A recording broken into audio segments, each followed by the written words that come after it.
नमस्कार। हमारा आज का विषय है कि हम कौन सा व्यंजन को चुने, या फिर दूसरे शब्दों में ऐसे समझिए कि कौन सा व्यंजन को हम श्रेष्ठता दें, या हमारे शास्त्रों में किस व्यंजन की श्रेष्ठता दिया गया है। तो आज हम इसके विषय में हम बात करेंगे। तो हमारे धर्म ग्रंथ में शाकाहारी व्यंजन को श्रेष्ठता दिया गया है। इसके पीछे क्या कारण है? इसके पीछे कारण है इसके प्राप्ति की विधि, इसको प्राप्त कैसे किया गया है। सिर्फ व्यंजन ही नहीं, कोई भी वस्तु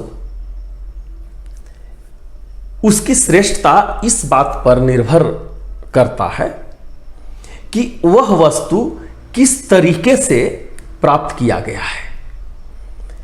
अब उदाहरण के रूप में देखिए, अगर आप कोई धन सात्विकता के साथ में, ईमानदारी के साथ में अगर आप कमाते हैं, प्राप्त करते हैं, तो उसको अंग्रेजी में व्हाइट मनी बोला जाता है।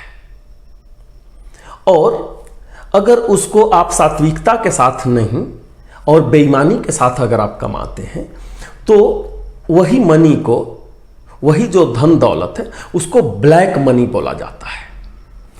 देखिए, ये दोनों मनी जो है, दोनों प्रकार का जो धन है, उससे आप सेम मतलब एक ही तरह का काम आप कर सकते हैं।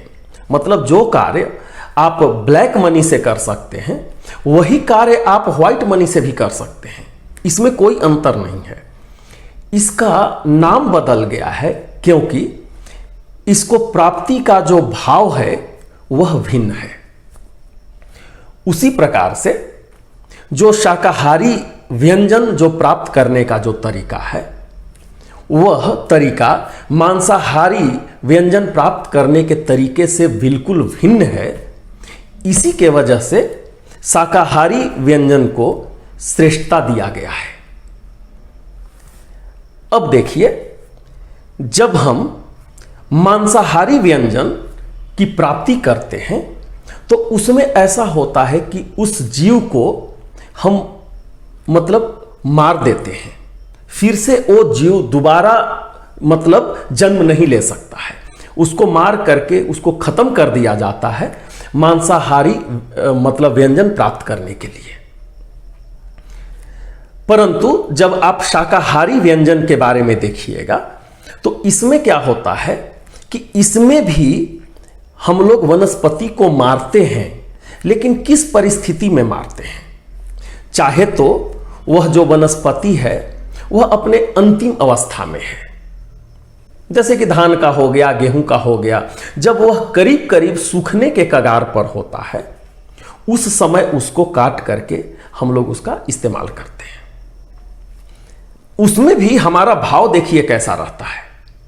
उसमें भी हमारा भाव ऐसा रहता है कि जब हम मतलब कोई फसल को काटते हैं, तो उसका कुछ जो भाग होता है उसको हम जमीन के नीचे ही छोड़ते हैं। उसको मतलब ये माना गया है कि हाँ, यह जो है आपको जमीन के अंदर हम इसलिए छोड़ रहे हैं कि आप दोबारा से फिर से आप निकलिए। कुछ कुछ परिस्थिति में ऐसा होता है, जैसे साग वगैरह जो होता है।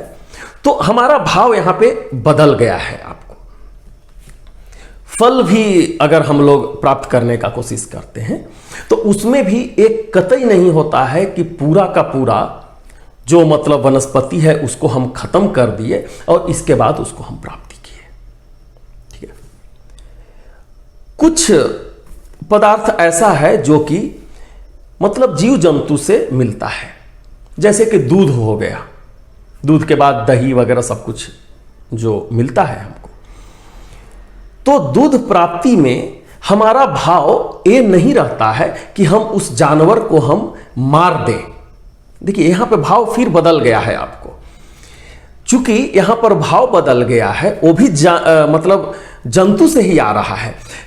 दूध भी जो है वो भी जंतु से आ रहा है। जिस तरीका से मांस जो है वो जंतु से आ रहा है, उसी तरीका से जो मिल्क है, दूध है, वो भी जंतु से ही आ रहा है। लेकिन दूध प्राप्ति करने के पीछे यह मंशा कभी नहीं है कि उस जंतु को मार देना है। मंशा यही है कि मतलब जितना हमको जरूरत है उतना दूध हम ले लिए, बाकी जो है उसके बच्चे के लिए छोड़ दिए या हम छोड़ दिए, उस जानवर के लिए ही छोड़ दिए। ठीक है, तो चूंकि यहां पर भाव बदल गया है, इसी के वजह से श्रेष्ठता भी बदल गई है। ठीक है, इसको बोल दिया गया है कि हाँ, जो शाकाहारी व्यंजन जो है वो श्रेष्ठ है मांसाहारी व्यंजन के ऊपर में, जबकि दोनों का काम एक ही है। जैसे कि हम पहले भी बात कर लिए कि जो काम आप ब्लैक मनी से कर सकते हैं, वही काम आप व्हाइट मनी से भी कर सकते हैं। उसी प्रकार से जो मतलब शरीर के अंदर जो भी विटामिन्स वगैरह का जो कुछ भी आवश्यकता है, जो भी शरीर के लिए चाहिए, मांसाहार व्यंजन भी आपको पूरा कर देगा। आपको जो शाकाहारी व्यंजन आपको करेगा, वही काम आपको मांसाहारी व्यंजन भी करेगा। लेकिन यहां पर बात हम लोग श्रेष्ठता की कर रहे हैं।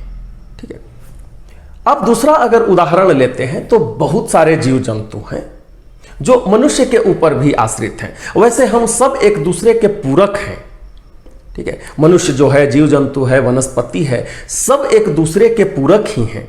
अब जैसे मच्छर जो है उदाहरण के रूप में हम ले रहे हैं, वह भी हमारे ऊपर आश्रित है। वो मतलब आता है, ब्लड उसको जितना चाहिए लेकर चला जाता है। मच्छर को भी यह कभी इंटेंशन नहीं रहा है कि जो मनुष्य है या जो जानवर है जिससे वह ब्लड ले रहा है उसको हमको मार देना है, यह इंटेंशन नहीं है। ठीक है, तो यही कारण है कि हमारे धर्म ग्रंथ में भी शाकाहारी व्यंजन को मतलब श्रेष्ठ माना गया है, और उसी व्यंजन को हम लोग पूजा पाठ में भी हम लोग इस्तेमाल करते हैं। शाकाहारी मतलब दूध वगैरह, मतलब जो व्यंजन मतलब सात्विक तरीका से प्राप्त किया गया हो, बिना किसी को हानि पहुंचाए हुए, उसको हम लोग मतलब शाकाहार व्यंजन के रूप में हम लोग इस्तेमाल करते हैं, और इसका पूजा पाठ के लिए भी हम लोग इस्तेमाल करते हैं।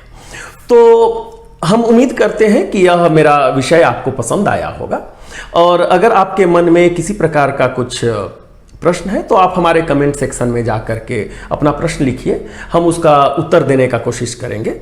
और हम ये भी चाहेंगे कि आप हमारे चैनल को सब्सक्राइब कर लीजिए, ताकि जब कभी भी कुछ नया विषय आए वह सर्वप्रथम आपके पास पहुंचे।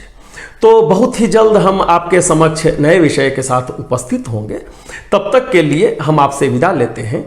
बहुत बहुत धन्यवाद। नमस्कार।